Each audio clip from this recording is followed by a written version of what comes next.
Coach, your defense kept you within striking distance much of the night, but what were you seeing out of the offense, and how much of a challenge is that, especially, to flip that switch instantly when you're down two of your high-usage players? We're not going to make excuses. Our defense did keep us in this. That was the key to it. But again, costly and timely turnovers. That second quarter got away from us. And I think that was a big portion of it. But then the other side of it is we've got to make sure that we keep the right demeanor, the right approach, the right spirit within the game, even though teams are going to make runs. That's what they do. It's a game. Basketball is a game of runs, and we've got to be able to understand that, sustain it, and continue to play the right way. How do you kind of maintain that composure? When shots aren't going down, you kind of see some heads droop. You kind of see, they're good looks. They're not going in. How do you make sure that you maintain that composure and have trust in that defense? Reminders. That's why you have great, veterans on this team that can say the right things at the right time. To settle things down. You use timeouts just to get everybody settled back down. Because it was an 8-point game at one period of time, and it's just the fact that the shots wouldn't fall or we would turn it over, and we just couldn't get over that hump. But we gave ourselves the opportunity.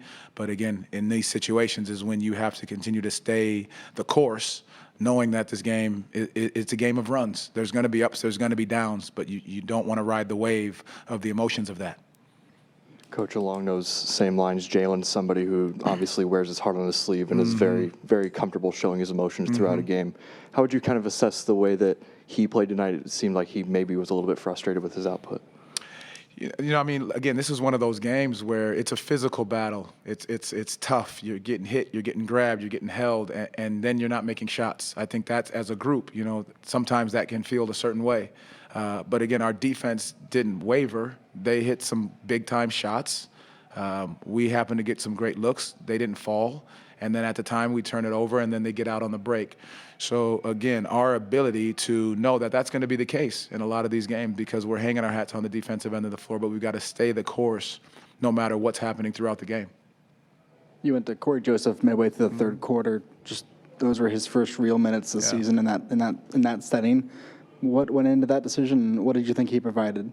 I think the moment you saw him checking the game, I think he comes down, makes a great pocket pass to Mo. Mo gets the and one at the basket.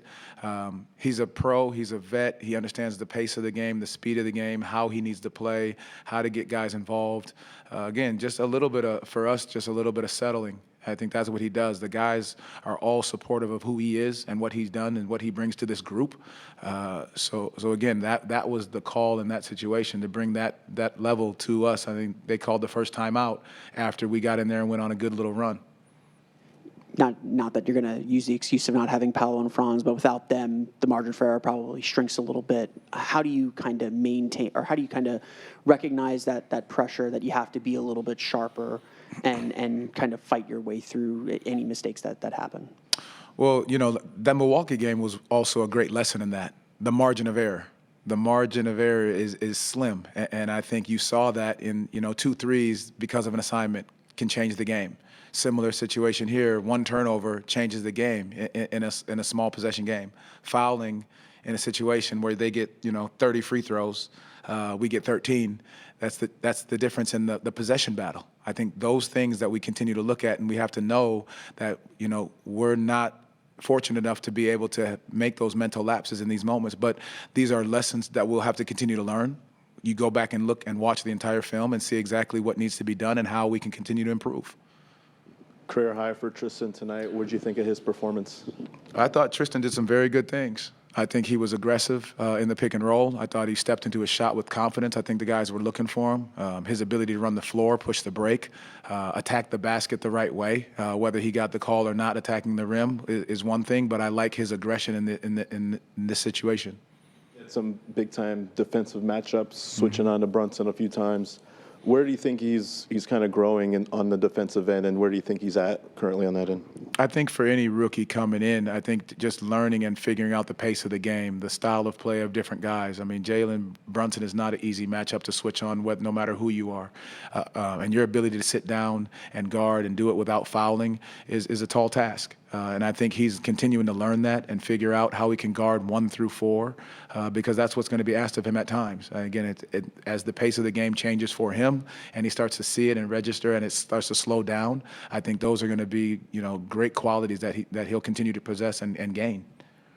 Without commenting on the officiating, I don't want to ask about that, but what do you make of the fact that none of your starters attempted a free throw tonight? That doesn't happen a whole lot for your team. I don't want to get you fined either. So I think you have to take it for what it is.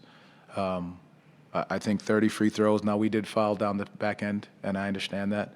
But 30 free throws to 13. I believe the count was at one point 28-12. And listen, they're human beings. I understand it. I'm not going that route. But at the end of the day, I just be able to look at it and understand that it is a physical game. We play physical. They play physical. I appreciate it. We appreciate all of it. And that's where you just ask for it, to look at it and be the same way both sides. Thank you, Coach Mosley. Thank you. Coming back with Mo and Tripp.